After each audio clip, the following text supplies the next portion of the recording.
Hello everybody and welcome to the Mr. Love Show. Today we have a former artist on our couch today. Am I saying it right? Prinze. Cartea. I want to ask you a couple of questions. First question I would like to ask you is, what type of music do you do? R&B, hip hop? What do you consider? As far as genre, I guess I probably would be considered a hip hop artist, but that's not all that I do. We'll see on my next mixtape. I'm getting a little R&B, a little bit of everything. So right now I'm just kind of categorizing myself as just an artist, trying to open that up. I know that you write your own music. I do. How long have you been writing your own? I've been writing since I was 10. It's like about 14 years. I've been writing. I started writing little songs and little church songs. You know, we all started in the church. Then I went on to writing poetry. And then I decided to start rapping. Now I write my own rap since I was 12. I'm going to record my first rap when I was 12.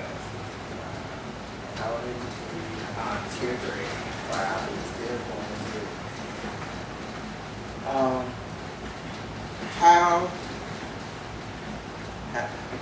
Have you ever wrote music for anybody else? Yeah, that's how I started actually, and that's probably what I'm gonna go back to. But I started off writing for other people when I first really got into recording. I got my own studio stuff, and I built my own little studio in the closet. I think I was like 16, and from the time I was 16 to the time I was 17, I was just putting other people on. I'm down south, so those people from Memphis and Mississippi or whatever who would always remember me. I remember just seeing girls like I was a scout. And just putting them out like, I want you to come do this song. Well, I write a song, I need a girl part, and it wouldn't be any girl rappers because we was young, so there wasn't no other rappers. So I made a lot of girls, put them onto music. I made a lot of boys, did a lot of stuff for a lot of people, put them on their first songs. Was just doing a lot of producing and writing in the background. And then I got like had beef with a few guys I had worked with, a lot of other stuff, and it was really unappreciated. I worked for this other artist actually who's doing good in Atlanta. Her name is DC. She's doing real good. Shout out to her. And I plan on working with a few other artists coming up in Chicago. I did some mix and stuff to some people, so I want to see what's going to happen. Can you give us a little sample or something? A little sample. Something to show everybody out there what you're about? Oh yeah, since can't nobody hear my single, I just put my single out on SoundCloud. It's called Acting Banshee. It's the only song I was going to release until towards the end of this year. So I do like a little verse with that.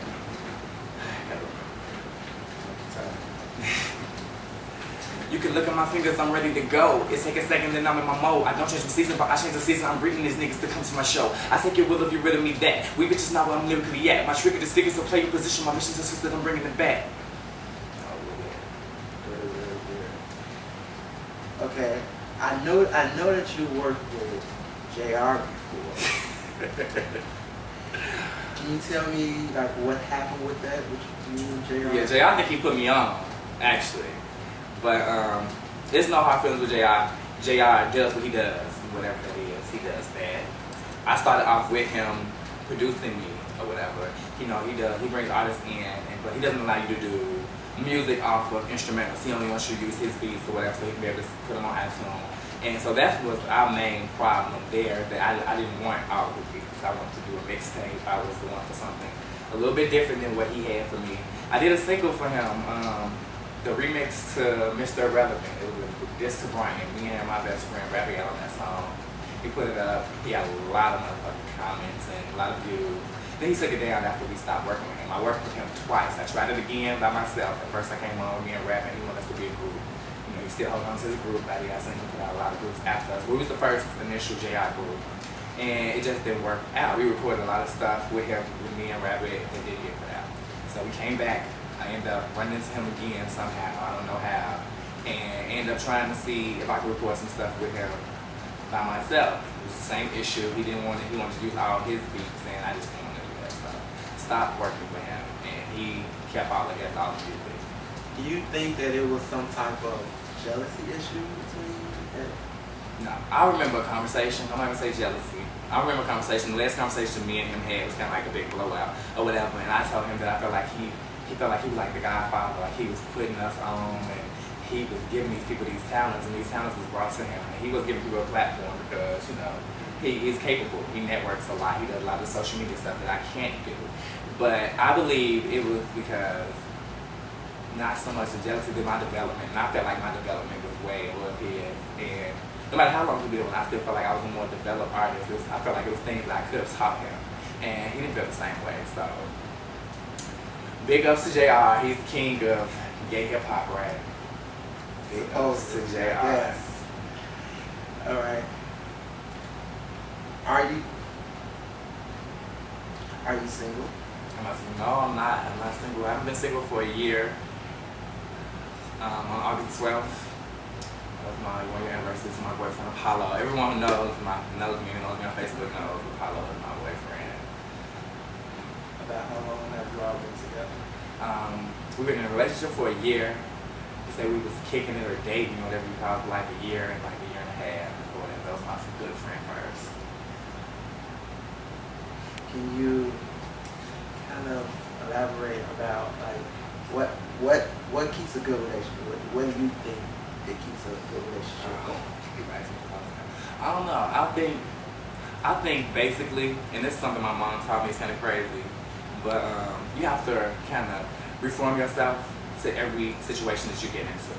In any relationship, like whether it's friendship, a business relationship, or a relationship between two people who love each other, is that you have to reform yourself. I feel like you can't continue to be the same person for each person that you date. It's not like really changing yourself, but knowing what is and what's not about them and becoming your other self for them. Because I mean, like I always tell my gay kids or whatever, it's a different you for each person that you with. You know, like there's the Prince for Apollo is way different from the Prince that was from someone else before him or whatever. So it's all about that, just keeping up with that, knowing what your partner likes and dislikes, and actually having that head, both being on the same page, having a head where you actually want to make it last. I feel like when two people get together and they actually want to make it last and they actually like enough things about each other, then all the rest of the stuff, they'll be able to work through it. They'll just work what they really want. A lot of people don't know what they want though. That's absolutely true. Okay, I know that you work with Real Entertainment for You, I think that's what it's called. What happened with that? Kirk. First of all, I love Kirk. Kirk was being my manager. I love him, everything that he does, because he navigates a lot. I guess the big issue with us was that he had a lot to do for himself. He was bringing his stuff out into the club world, trying to get more posting jobs, making Real Entertainment for You a little bit bigger. So I wasn't his main focus. So I left our dealings with him because I just didn't feel like he had enough time to focus on me, and I was really trying to concentrate on Prinze Cartea, my concerts and my things, and I want everything to be Real Entertainment for You. I want it to be my own brand and create my own brand, and I need somebody to help me do that and be just about that, and he wasn't just about that. Do you have a manager right now? I don't have a manager. I'm managing myself. Right now it's just pretty hard, but everybody will see at the end of this year that my hard work will pay off because what I'm bringing it's all me, nobody's telling me no or nothing. So it's a little bit better. It's just a little harder as far as getting my own gigs or whatever because I still work and still have a relationship and a household now. So that's kind of hard. So I'm looking for a manager, but I'm looking on a real thin slate. So they got to be really ready for it. Are there any artists out there that you haven't worked with like you that you would like to care to put them out there and let them know that you? Oh well, most definitely. Raw Footage. I love Raw Footage. Lorano, that's my nigga. He go hard. I respect them. I always say I respect them because I don't respect a lot of the artists. I respect them because I feel like what they're doing is them. It's unique to them, and they're keeping that going. Like they haven't changed anything like too much or whatever. Lorano's flow is nice or whatever. And I actually will be doing a feature with them.